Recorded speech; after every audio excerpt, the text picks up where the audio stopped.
Hello and welcome to episode 3 of Terraria Legendary Mode, Breaking Bone, or, as was its working title, Legendary Mode 3. I make good progress in this one, I swear.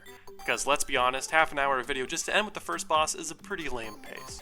So to kick things off with just the most incredible start, I log back and remember that I hadn't finished my new storage system from last episode. Oh. I thought I moved everything. So, after a full hour of moving, reorganizing every possession I've ever had, I try and hang on to what's left of my sanity as I proceed to buy hundreds of explosives.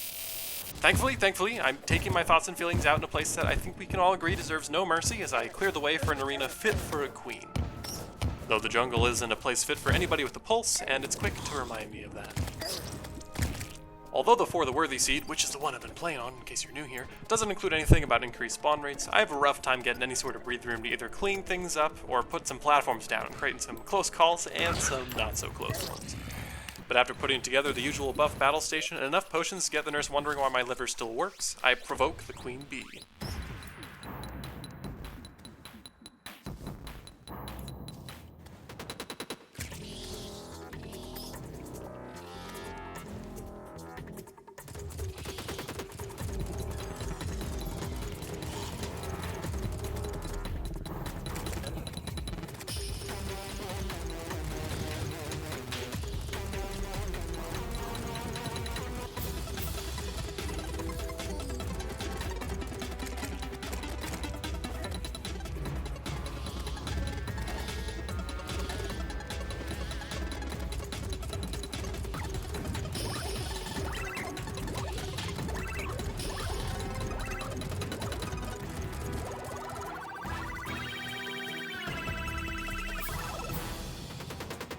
Despite your simultaneous fight and flight response, it's such a quick fight that I even take time to go to another hive while my buffs are still active, leading the queen bee up to my arena to earn an extra bag to open. But before then, I use the last minutes of my buffs to take the old Deerclops arena for one final spin. Why it's the last time is for some unexpected and possibly life-changing reasons later in the video. Source? Dude, trust me. I pop open the queen bee bags for some great loot while also adding her relic to my new haul of cool and awesome achievement. Trademark bending. Now, on a completely unrelated note, through all these recordings, I've been sure to get my voice recorded for little live reactions, but it's a big hassle for little payoff, so this is the final sitting where I actually did that. So, to honor it, I'll play a clip of some stuff I usually cut out. If only that was timed perfectly.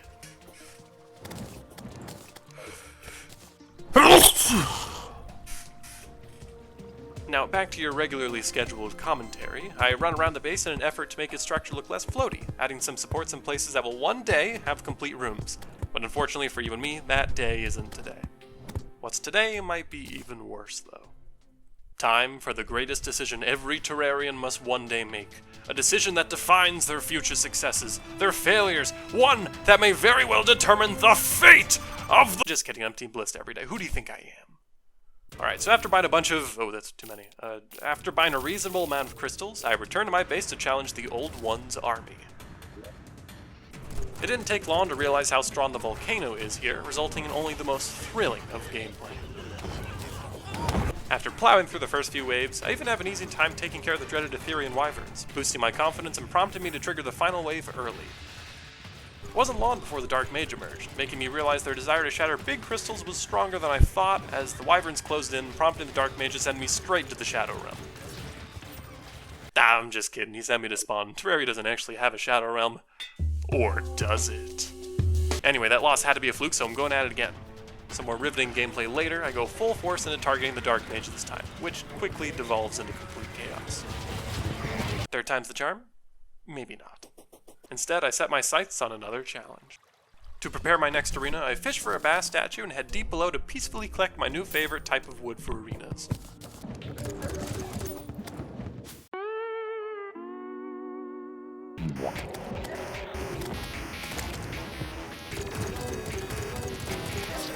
Let's face it, with a 2 in 3 chance for every demon to hold a voodoo doll in this world, I'm surprised this hasn't happened sooner.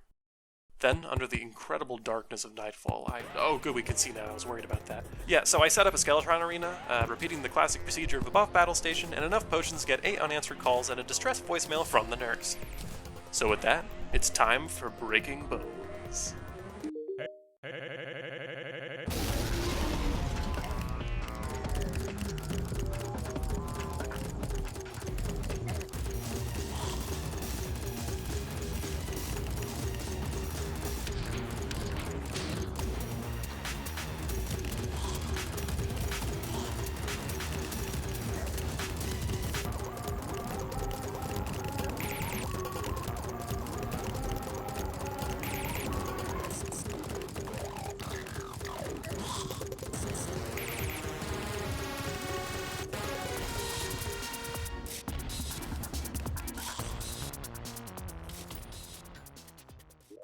To my own surprise, this fight was actually pretty easy as I accidentally squashed his legendary exclusive trick of spawning Darkcasters. As it turns out, my Bone Helm was quick to stun any that came near, canceling their attack cycle entirely. So, say what you will about the value of this kind of accessory, but it's one of my favorite pre-hard mode picks. And for that reason, it has the official Captain Flair seal of approval. With Skeletron out of the way, I expertly double-check my death count. I can't have any more editing mistakes. Not again. Now, a reasonable Terraria player wouldn't waste any time to dive into the dungeon, but I wanted to have some downtime to explore a few building ideas I've been sat on. I did say this Deerclops arena has had his last run, didn't I? With the snow biome being cleared from the looming danger of Deerclops, what was once battleground has been repurposed into a calm, serene village, all with a buried relic to top it off. Well, really it's underground, so bottom it? Is Deerclops a bottom? Anyway, with the snow pylon town complete, now we can head over to the dungeon! Nah, I'm stealing furniture instead, and I'm opening up some space here. I hope you can see where I'm going with this. Yeah, that's right, it's time for another build. This one being one of my favorites I've ever made, actually, and it all starts with this flower right here.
Now with both of my new pylons set up, it's about time I dive into the new and improved legendary dungeon, after I set up a little camp outside. I'm fully expecting to die often, or at least have my pockets fill quick, so this will serve as a little checkpoint for me to sort out all those issues. So, with the magical healing sap of the tree that's totally just honey for quick healing and some chests for easy storage, I take the plunge, quickly taking note that legendary mode makes the dungeon significantly darker. So, to all my homies watching in a glaringly bright room, I'll up the brightness here. And for all my late night no light chums, this is your sign to go to bed. Now my strategy is pretty unorthodox, so hear me out. I'll be trying to remove each and every spike that poses a potential threat to make sure I don't lose half my health every single time I hop down here, resulting in a slow but rewarding first descent. For the worthiest gimmick of, how does the wiki put it, many more spike traps becomes apparent as some rooms have them on almost every surface. In the midst of looting every chest I see, I lend a hand to freeing this distinguished gentleman. I don't care how dangerous it is right now, I'm going to pet him. Thankfully he got out unscathed, and I take my first trip back up to empty my pockets. But before heading back down, I just open up some opportunities that I couldn't possibly ignore. One of the most obvious being the certified classic that is the Night's Edge. So after some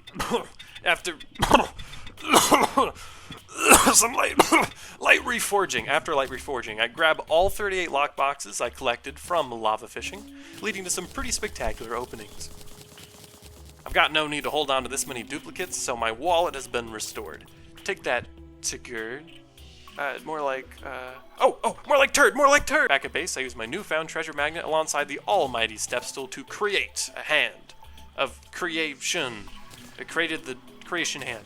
Now with 2 gloves to choose between, I head back into the dungeon.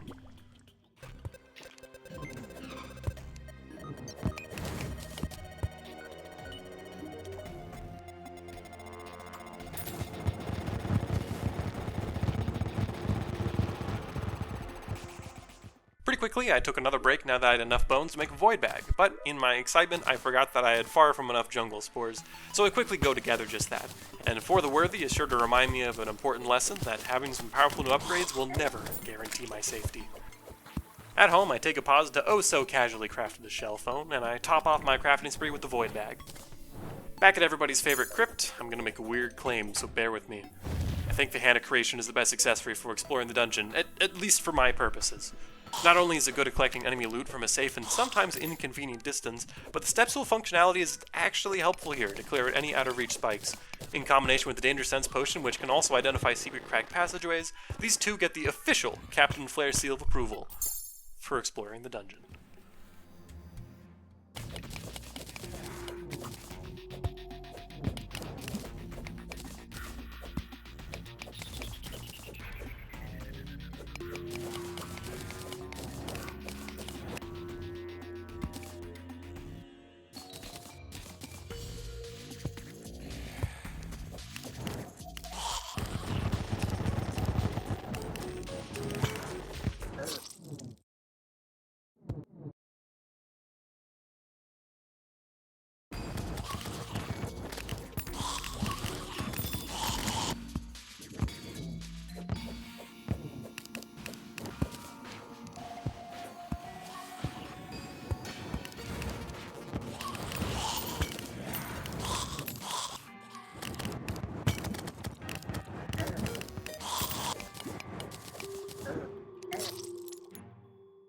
After hours of careful spike removal and thorough chest looting, the full mapping of the dungeon was complete, so I take time to transfer all my loot back to home base.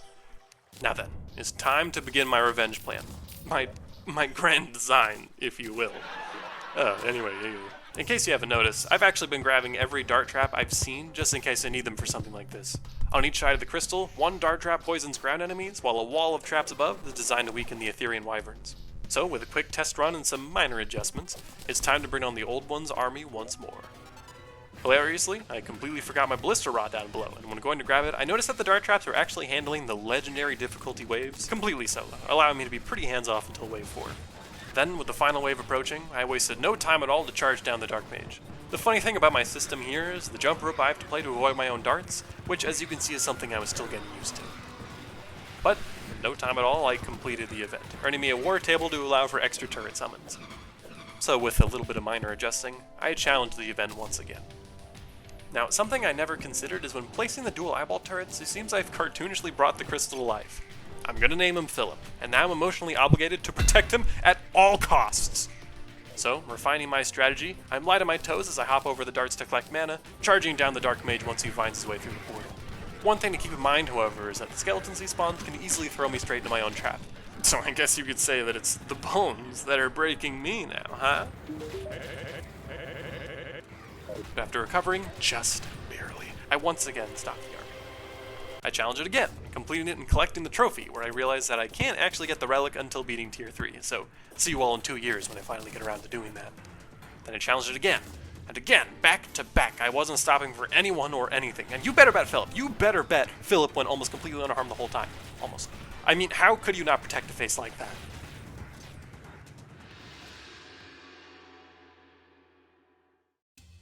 So, with my revenge spree at a close, that'll about wrap things up here for this slightly shorter episode of Terraria Legendary Mode. But I'm not done here.